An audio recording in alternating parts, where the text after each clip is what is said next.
Je sais pas si vous savez, Netflix a sorti une petite série coréenne dont on n'entend pas trop parler en ce moment. Oui, bien le bonjour à tous, bienvenue dans cette vidéo qui parle de Squid Game.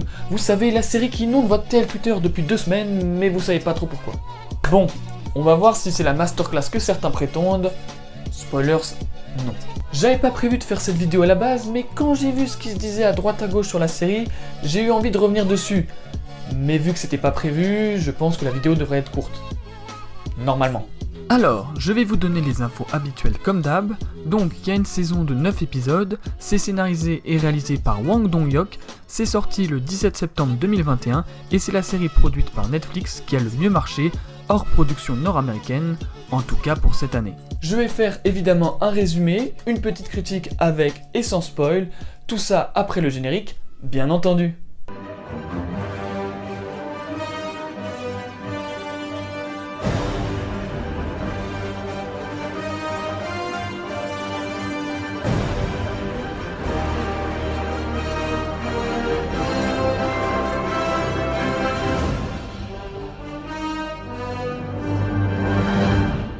Bon, évidemment, je préviens, pour les noms, je m'excuse d'ores et déjà pour la prononciation, mais je risque de les écorcher.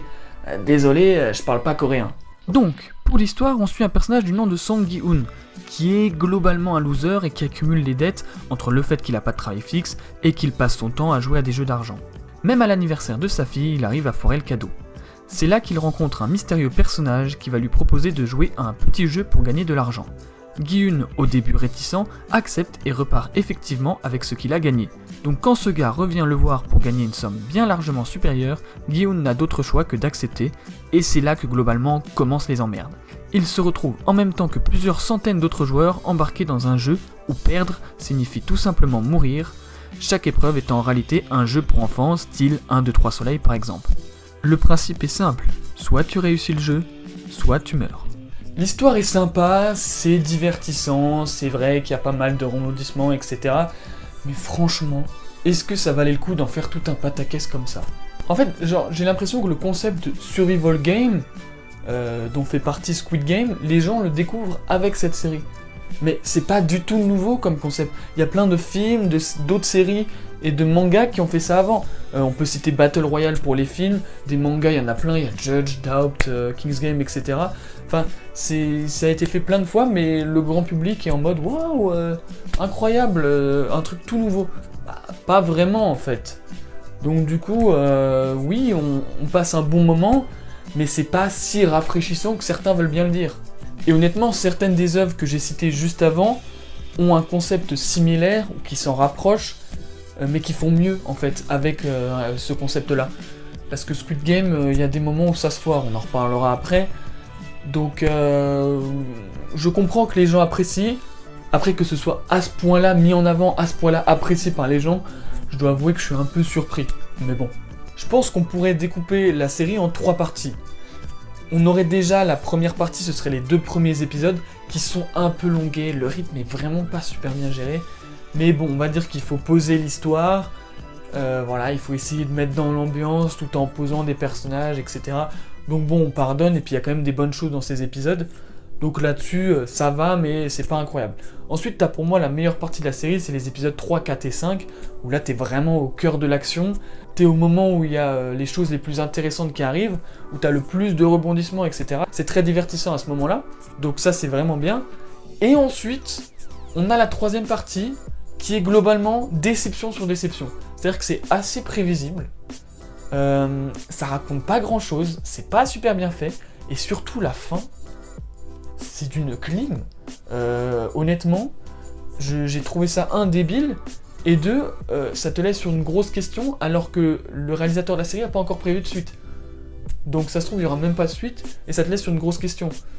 Donc, bah ok, super. C'est un peu dommage ça quand même. Au niveau de la réal, bon, c'est du Netflix basique quoi. C'est pas mauvais, mais enfin c'est très oubliable quoi.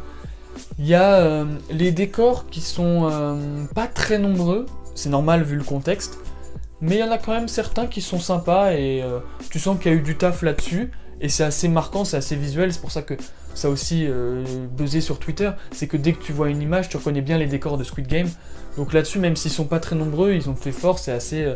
visuellement, c'est assez fort là-dessus. Les costumes des Pink Soldiers sont assez marquants, on les retient assez bien, même si bon... Attendez, les Pink Soldiers, la Casa des Papel, le recyclage de costumes, Netflix, on vous a vu. On vous a vu, ne prenez pas pour des cons non plus, quand même. Mais bon, honnêtement, après, je préfère quand même ceux de Squid Game, puisque les masques, je trouve, avec ce concept de rond, triangle, etc., surtout vu le sens que ça a dans la série, c'est quand même mieux que les masques dans la Casa des Papel qui finalement disent pas grand-chose. Mais... s'ils auraient pu essayer de partir un petit peu plus loin, même si là c'est marquant, c'est quand même vraiment niveau originalité zéro quoi.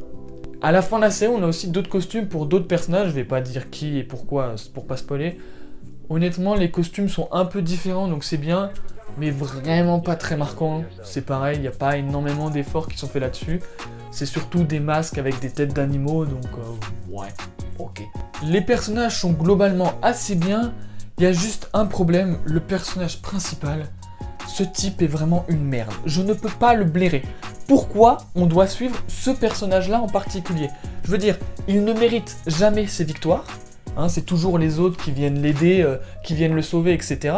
Honnêtement, j'ai envie à chaque fois qu'il perde, qu'il crève. Quand il a une opportunité, il ne la prend pas.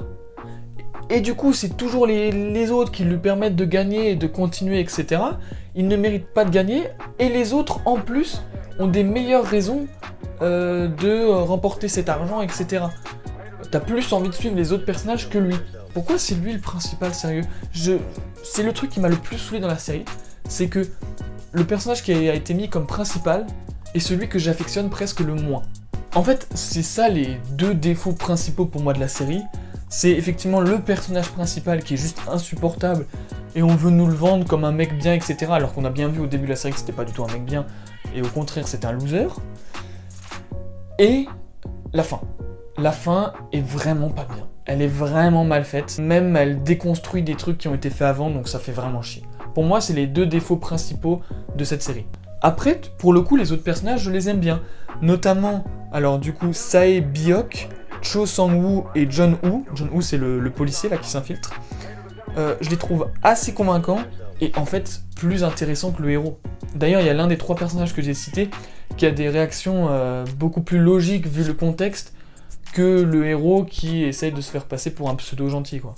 Après voilà, c'est en termes d'écriture de personnages. Pour ce qui est du casting, franchement je suis satisfait.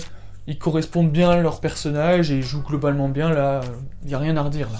La mise en scène des jeux est assez clean, honnêtement, là-dessus je suis satisfait, et puis honnêtement, dans cette série, c'est les moments qu'on préfère, c'est quand ils font l'un des jeux justement qui est proposé par les Pink Soldiers. Évidemment, chacun aura son jeu préféré, son moment préféré, et peut-être son candidat qu'il a plus envie de suivre qu'un autre candidat, mais là c'est assez convaincant, et on apprécie vraiment suivre les différentes stratégies des différents joueurs, qu'ils vont avoir pour essayer de s'en sortir, qu'ils réussissent ou non, hein. C'est toujours intéressant de suivre leur psychologie qui va changer au fur et à mesure des épreuves, et donc là-dessus ils vont vraiment évoluer, certains en bons et certains en moins bons, mais en général c'est assez logique de ce côté-là. La musique est globalement assez bonne dans la série, donc elles sont du compositeur Jung Ja-il. Personnellement je retiens notamment Way Back Then, Pink Soldiers, Unfolded, et la première partie de Needles and Dalgona, donc c'est en fait celle qu'on entend le plus, ces musiques-là. Et les trois que je t'ai citées là, enfin j'en ai cité 4, mais les trois premières que je t'ai citées, honnêtement j'aime bien les écouter, elles sont vraiment assez sympathiques. Donc c'est pas toujours qu'on retient les musiques des séries, donc là il faut le noter, c'est très appréciable ce côté-là. Puis il y a évidemment la musique classique, le Beau Danube bleu, qui est assez connue, c'est une musique du 19e siècle que vous avez tous déjà entendue dans des pubs ou dans d'autres films, etc. Donc celle-là elle est forcément marquante parce qu'on la connaît, mais bon elle a été utilisée judicieusement ici, donc tant mieux.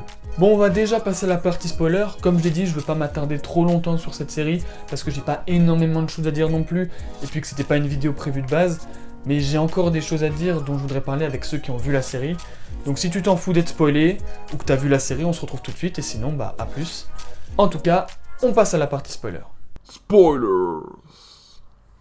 Bon, puisque vous êtes là, je vais pouvoir revenir sur plusieurs points. Alors déjà, comme j'en ai parlé en partie non spoiler, la mise en place des premiers épisodes, je trouve ça très longuet. En soi, c'est une mise en contexte qui est nécessaire, mais c'est très ennuyeux. Je veux dire, juste le moment où il rate le cadeau pour sa fille, ça m'a fait câbler. Mais heureusement, dans l'épisode 1, t'as l'épreuve 1, 2, 3 soleil qui est pour moi la plus dynamique et la plus sympa à suivre pour le spectateur. Donc heureusement, ça relève le niveau du premier épisode et je pense que là-dessus, c'est ça qui a tenu les spectateurs aussi loin. Ils ont pu finir l'épisode et vu qu'ils ont kiffé le premier épisode, ils ont continué quoi. Mais si on avait eu toute l'introduction qu'il y a eu un peu dans le premier épisode et un peu dans le deuxième, tout dans le premier, je sais pas s'il y aurait pas eu plus de gens qui auraient arrêté à la fin de ce premier épisode. Mais là, vu qu'on a déjà une épreuve et pas des moindres, forcément ça donne envie d'aller plus loin. Et justement, le deuxième épisode est assez intéressant, je veux dire, revenir dans le monde réel, sortir du Squid Game, c'était finalement assez inattendu. Le truc, c'est que du coup, ça casse le rythme, et c'est un peu long, et du coup, le deuxième épisode, t'as pas vraiment de... t'as pas d'épreuve en fait, t'as juste le vote au début, ce qui fait que quand t'es pas ultra attaché au personnage encore parce que c'est le début, c'est un peu ennuyeux. Surtout pour le personnage principal, la Gi-hun. Évidemment, il hésite pendant 1000 ans pour savoir s'il va revenir, etc. Alors qu'on sait très bien qu'il va revenir.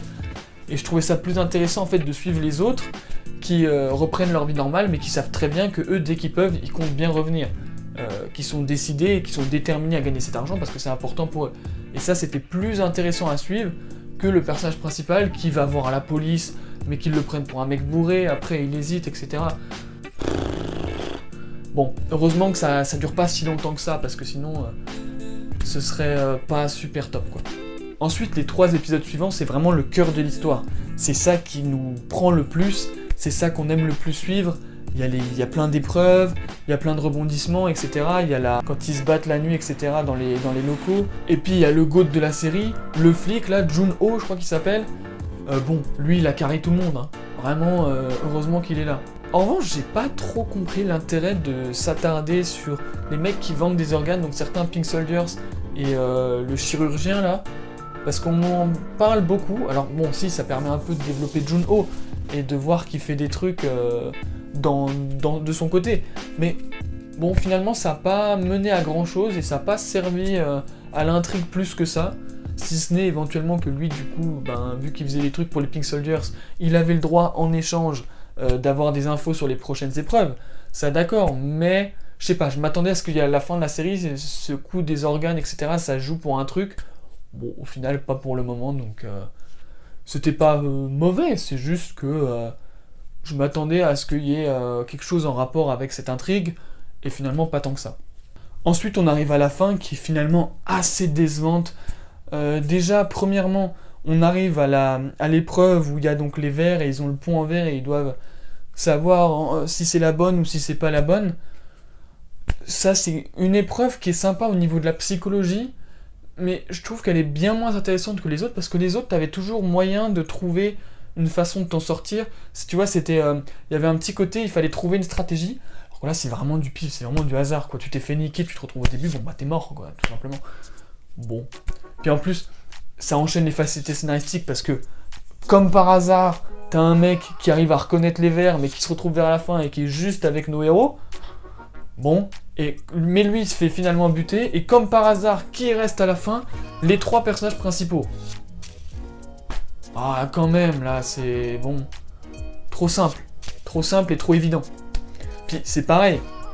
Le combat final, le duel, il est pas super bien filmé, il est pas très intense, et surtout, de bout en bout, il est prévisible. Tu sens que Gi-hun, il va gagner, tu sens que quand il commence à dire « Non, je veux abandonner, on peut abandonner tous les deux », et donc la logique voudrait que l'autre, il abandonne aussi, et comme ça, ce soit terminé. Je veux dire, tout le long de la série, c'est cohérent, et lui, il tient la vie.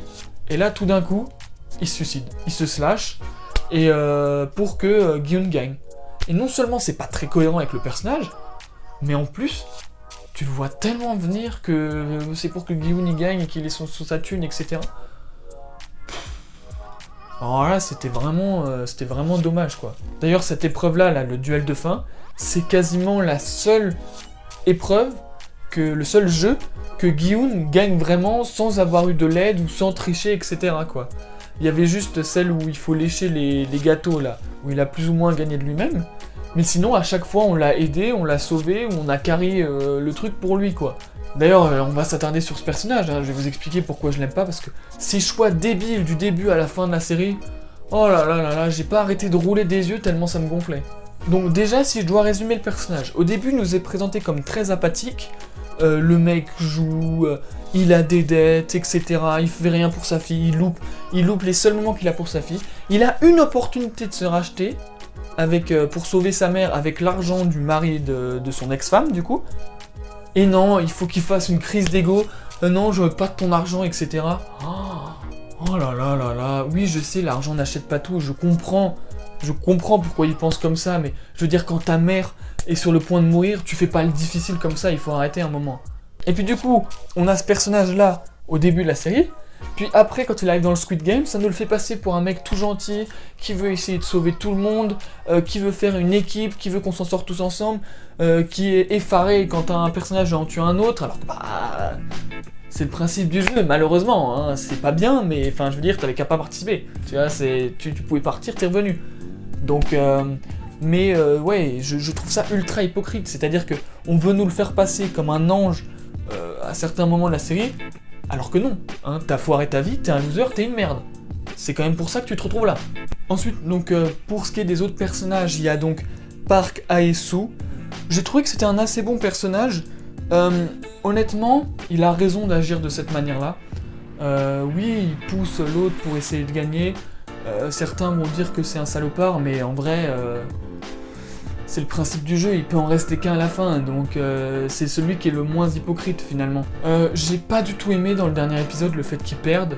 En vrai c'est pas cohérent, il est plus sportif, plus intelligent, enfin il est plus tout que Gi-hoon, mais il a perdu.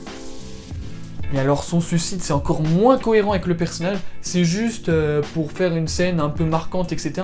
Mais je veux dire, le mec tout le long il tenait à la vie à mort, c'est pour ça qu'il allait aussi loin, hein. C'est parce qu'il tenait à la vie et il avait besoin de cet argent. Et puis bon, il était intelligent et fort, mais voilà. Mais à la fin, finalement, il se slash lui-même. Bah non, ça marche pas en fait. Je trouve pas ça du tout logique avec ce qu'on a vu avant de lui. Ensuite, comme autre personnage, on a Han Min-yo. Alors elle, je me suis posé une question, est-ce que c'est une menteuse? Donc c'est la femme qui nous dit au début qu'elle est enceinte, elle veut partir le plus vite possible, etc. Et en fait, non seulement elle revient, et en plus... elle est complètement tarée, elle fait tout pour survivre, etc. Enfin, c'est une folle qui d'ailleurs a saoulé beaucoup de monde dans la série, je le sais. Du coup, je me suis dit, ça se trouve, en fait, elle est peut-être même pas enceinte. C'est une question que je me suis posée en réfléchissant. Voilà, après, on n'aura jamais la réponse, vu que de toute façon, elle est morte. D'ailleurs, elle meurt d'une belle façon, c'est assez cohérent qu'elle meure comme ça, avec le criminel. Il y a une petite symbolique, bon, c'est sympa, c'est pas incroyable, mais c'est sympa. Mais bon, entre son comportement, entre les deux premiers épisodes et la suite de la série, j'ai quand même... Ouais, ça peut être une menteuse, peut-être qu'elle joue dans plusieurs camps, dans le sens où elle aime bien faire semblant, etc. Mais je sais pas, on dirait une pauvre maman qui voulait juste gagner de l'argent parce qu'elle n'avait pas de thunes et qui veut se barrer le plus vite possible dans les épisodes 1 et 2. Puis après, c'est une grosse folle qui n'hésite pas à tuer les autres et à trahir, etc. Enfin... Ouais, bon, ok. Ensuite, on a Sae Biok, donc... C'est mon personnage préféré, je pense, comme beaucoup de gens d'ailleurs. Honnêtement, pour moi, elle méritait de gagner.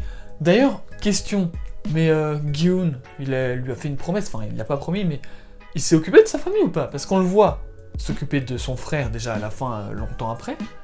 Mais il n'y a pas que son frère, il y a aussi sa famille qui est restée en Corée du Nord. Là, pas de nouvelles, donc en gros, il est censé s'occuper de la famille, parce qu'il a des milliards de won, je crois que ça s'appelle comme ça. Mais, en revanche, il peut juste s'occuper d'un gamin, il peut pas faire ramener la famille. Oh, quand même. T'aurais pu essayer de trouver un moyen pour les ramener. Mais non, on n'a pas de nouvelles là-dessus, donc après il l'a peut-être fait hors caméra et on le sait pas, ça a peut-être été ellipsé. Mais j'ai un doute. Mais en tout cas, le personnage de Sae Biok, j'ai bien aimé son évolution tout le long de la série. Elle est montrée froide et un peu une pickpocket, etc. au début. Puis après, tu la vois avec son frère beaucoup plus gentil, tu sens qu'elle est dans la merde, etc. Et elle commence à s'attacher à Gi-hoon, enfin voilà. Même son résignement de fin où elle comprend qu'elle va mourir et qu'elle lui demande de faire cette promesse, j'ai trouvé ça assez bien traité. D'ailleurs, c'est un des rares trucs qui est bien traité dans la fin de la série, c'est ce personnage-là, je trouve. Ensuite, on a le personnage Abdul Ali, donc lui, c'est l'archétype du personnage trop gentil, donc évidemment, qu'est-ce qui arrive dans ce genre de jeu quand t'es trop gentil? Bah tu te fais buter. Bon là-dessus, pas vraiment de surprise. Bon, le fait qu'il se fasse berner par l'autre Aesu, je crois, celui qui a les lunettes, bon, c'est... On le voit venir à 10 000 km. Heureusement, c'était pas trop mal fait, parce qu'au début, j'ai cru que juste quand il lui donnait les billes, j'ai cru que juste il allait prendre les billes et se barrer. J'allais dire, non, quand même, là, c'est abusé. Et non, en fait, il prend les billes, il fait un petit truc et puis il les rend, alors qu'en fait, bon, il remplace par des cailloux. C'est déjà un peu mieux fait que si juste il s'était barré avec les cailloux. Mais le gars est quand même naïf, ça se voit qu'il fait un truc en dessous. Il pourrait juste vérifier, tu sais, il sent que c'est des... Il sait pas, mais ça a l'air d'être des billes, mais dans le doute, tu peux regarder si t'as bien toutes les billes, etc. Et là, il aurait vu que c'était des cailloux. Bon, du coup, il s'est fait berner. Mais c'était pas aussi nul que ce que j'ai cru qu'il allait avoir. Au début, j'ai cru juste qu'il allait prendre le paquet et partir. Je vais dire, non, là, t'es trop naïf, quand même, ça abusé. Puis, le problème que j'ai avec Alice, c'est que on s'est pas tant attardé sur sa famille, parce que c'est pas un des persos principaux. Du coup, je suis pas extrêmement attaché à lui. Oui, mais sympathique, mais je suis pas extrêmement attaché. Du coup, quand il est mort, j'étais pas dévasté, etc., que ce personnage-là meurt. J'étais, ah bon, bah, t'es sûr, en même temps, il était trop gentil. Et voilà, passons à la chose d'après, tu vois. Tu sais, ça veut nous rendre ça, la scène veut nous rendre ça comme quelque chose d'extrêmement dur. Ah, j'ai pas trouvé ça si dur que ça. Je sais que j'ai vu des gens dire sur Twitter qu'ils étaient très attachés à ce personnage et que sa mort leur a fait mal.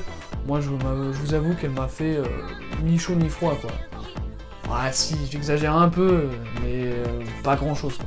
Ensuite, comme personnage, on a Jun-ho, clairement le meilleur policier de toute la Corée, hein, il faut le dire.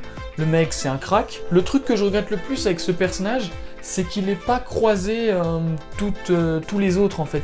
Vu qu'il évolue un peu dans son coin, etc., ça aurait été bien de le voir plus interagir avec Gi-hun, parce qu'on l'a vu une fois, et surtout les autres personnages, etc. Là, c'est dommage, il est un peu mort vite, ce qui est à la fois logique, et à la fois, du coup, ce personnage, on aurait bien aimé en avoir encore plus. Je demande à ce qu'il y en ait plus, d'un autre côté, vu le temps qu'il est resté avant de se faire choper, c'était un peu abusé, il était cheaté. Genre, il est resté plusieurs jours quand même caché, on ne sait pas comment il a mangé, il a bu, il a fait ses besoins, comment il a survécu ces plusieurs jours en restant caché. On sait pas, bon, ok. C'était un peu abusé, mais bon, c'est un détail, on va dire. En revanche, le fait que son frère soit le gars au masque, je l'avais vu venir à 10 km, parce que déjà, on te dit, ouais, son frère, c'est un vainqueur, tu vois. Il part à la recherche de son frère, mais ça aurait été trop simple si son frère était juste l'un des participants, tu vois. Surtout qu'on voit bien qu'il nous l'est pas montré, tu vois, on voit son visage, on voit qu'il est pas parmi les participants. Donc déjà tu dis ok c'est pas un participant, donc soit il l'a déjà été, soit c'est un Pink Soldiers. Je me suis dit c'est peut-être un Pink Soldiers, et après vu qu'on s'attarde à mort sur ce frère, je me suis dit ok il a un rôle important, bon bah c'est le type au masque. Ça n'a pas manqué, c'était le type au masque. En revanche je pensais pas qu'il allait le buter comme ça sans... Bon ok c'était violent mais d'accord, bon bah les relations fraternelles, c'est plus ce que c'était on va dire. Ensuite on a le vieux donc qui s'appelle Oh Il-nam. Honnêtement, je m'attendais pas à ce que ce soit lui le boss. Qu'il y ait un boss qui s'infiltre parmi les joueurs, c'était un peu sous-entendu. Que ce soit lui, c'est vrai que c'est le mec vieux, chétif, etc. Donc tu vois pas trop venir. Après, ça m'a un peu détaché du personnage honnêtement. Parce que quand on y réfléchit, il a risqué sa vie aussi parmi les autres. Alors tu vas me dire, il s'en fout parce qu'il a une tumeur. Oui et non, parce que la preuve, c'est que à la fin, au moment où il aurait dû mourir, il a vu avec les Pink Soldiers pour pas se faire tuer, donc il s'en fout pas tant que ça de mourir, quoi. Je pense notamment à l'épreuve de la corde. Ok, il avait la solution pour tenir l'épreuve de la corde, mais un peu plus, et les gens ne faisaient pas ce qu'il lui disait. Et en plus, la technique qu'il a donnée a suffi pour tenir contre aux autres, mais elle a pas suffi pour gagner. C'est finalement le mec à lunettes qui a réussi à faire gagner l'équipe. Donc là, il était à 2 doigts de mourir. Donc il se serait passé quoi s'ils avaient perdu? Il aurait été buté aussi? Ou alors, je sais pas, ils auraient trouvé une solution pour pas le buter lui? Non, je vois pas. Parce que c'est pareil, quand il se fait tuer. Personne l'a vu s'éclipser avec les Pink Soldiers encore vivants alors qu'il devrait être buté, non? Je sais pas, ça aussi c'est... Parce que nous, on suit le personnage Gi-hun, donc on ne le voit pas. Mais les autres, il est bien obligé de sortir, vu qu'il a survécu, il est bien obligé de sortir de l'endroit où il y a tout le monde. Et personne n'a vu que lui, il était accompagné par les autres et il était pas tué comme tout le monde. Et puis du coup, les raisons qu'ils donnent pour justifier le jeu, etc. On a compris, t'aimes pas la nature humaine, etc. On est tous méchants, avec le pari qu'il fait à la fin, qui gagne même pas d'ailleurs. Bref, ok, il faisait ça pour s'amuser, d'accord, mais bon, je sais pas, ça faisait un peu pétard mouillé, honnêtement. C'était... ça avait un peu perdu de sa saveur, honnêtement, quand on a découvert que c'était lui le boss, j'ai trouvé que c'était... ah bon, c'était lui, ok. D'ailleurs, globalement, toute l'entrevue entre Gi-hun et donc le vieux, à la fin, quand il lui révèle que c'est le boss, j'ai trouvé que c'était mal fait, c'est pas super bien filmé, et surtout... il n'y a aucune intensité dans cette scène. Je veux dire, c'est quand même un moment important. On lui révèle que, oui, c'est lui qui était derrière tout ça. Et finalement, je sais pas, ça a pas... Ouais, il manque de l'intensité, il manque, je sais pas, une autre musique, une façon de filmer plus surprenante, je sais pas, un truc. Une autre mise en scène, mais là, comme ça, comme c'était pas... ça frappait pas assez, alors que c'est quand même une espèce de twist, donc normalement, un twist, ça te frappe, quoi. Puis, globalement, dans cette scène, rien ne va, je trouve. Les dialogues sont pas super bien écrits, c'est mal joué, tu sens qu'ils étaient fatigués, c'était la fin de la série, il fallait la terminer, quoi. Parce que, y a plein de trucs, en voyant la scène, je me suis dit, oh, quand même, là, c'est pas terrible. Et c'est dommage, c'est une des scènes qui sont censées être les plus importantes. Donc, franchement, j'ai trouvé complètement raté cette scène. Mais au moins elle avait une utilité, c'est que finalement elle faisait ouvrir les yeux à Gi-hun, qui allait pouvoir utiliser l'argent, s'occuper de sa fille, devenir un bon père, devenir un bon personnage. On allait enfin avoir quelque chose. Et là, dernier retournement de situation, il va retourner au Squid Game. Oh là là, non, non, non, non. Ça n'a pas de sens avec le personnage, en vrai. Arrêtez de nous le vendre pour quelqu'un de courageux alors qu'il a été lâche tout le long de la série. Globalement, cette partie-là de fin, elle est horrible. Déjà, c'est pas en refaisant le jeu que tu vas trouver, que tu vas prouver quoi que ce soit, et que tu vas pouvoir arrêter les Squid Game. Non, il faudrait s'infiltrer de l'intérieur, ou je sais pas, trouver une autre solution. Mais en refaisant un Squid Game, tu vas juste revivre la même chose que tu as déjà vécu. Parce que là, du coup, la série finit sur un cliffhanger, sauf qu'il n'y a pas de suite de prévu. Hein, l'auteur a dit « Oh, je verrai une autre fois... là, il veut refaire du cinéma, je crois, il a dit que si jamais il faisait une suite, en plus, il s'accompagnerait d'autres auteurs, etc. Donc, c'est dans très longtemps s'il y a une suite. Mais ça finit sur un cliffhanger déjà de merde, et en plus, t'es en mode, bah ouais, mais du coup, il va se passer quoi, finalement? Parce qu'il manque encore un truc, hein, la police, finalement, dans tout ça. Elle a été contactée par Jun-ho, est-ce qu'elle va intervenir? Est-ce qu'elle a été mise au courant? Est-ce qu'il prépare un truc? Alors je suppose que ça a été fait exprès que ce ne soit pas montré pendant la période de Gi-hun SDF là. C'est fait exprès si c'est pas montré, mais bon... quand t'es spectateur, t'as quand même envie de savoir. Là, t'as une intrigue qui est mise en suspens, mais tu sais pas si elle va être reprise un jour. Ok. Bah dommage, encore une fois. En tout cas, ce que je dois dire par rapport à la suite, si suite il y a, hein, parce que je sais pas... J'aimerais bien en savoir plus sur globalement tout l'international, donc les autres Squid Game à droite à gauche, peut-être nous montrer les autres jeux, tu vois, pour essayer de voir un petit peu les autres jeux qui sont faits dans les autres pays que la Corée, parce que là c'est ça le problème, c'est que vu que c'est en Corée, la plupart des jeux on les connaissait pas. Bon, il y a un 2-3 soleils qu'évidemment on connaissait, mais le Squid Game, le jeu du calamar, bon bah celui-là par exemple, on le connaissait pas, tu vois, donc c'est pas ultra parlant pour un français comme nous. Je sais pas, si un jour t'as le jeu du chat perché ou du loup, tu vois, ce sera peut-être plus intéressant.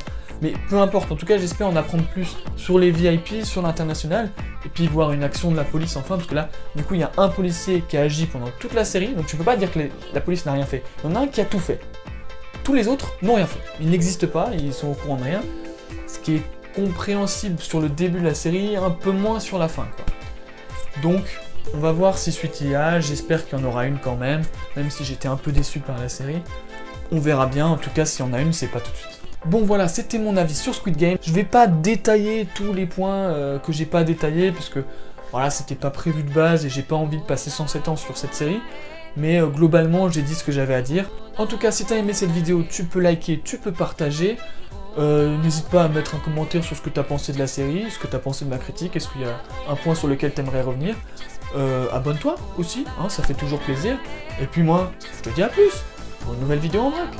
Eh oui, au revoir.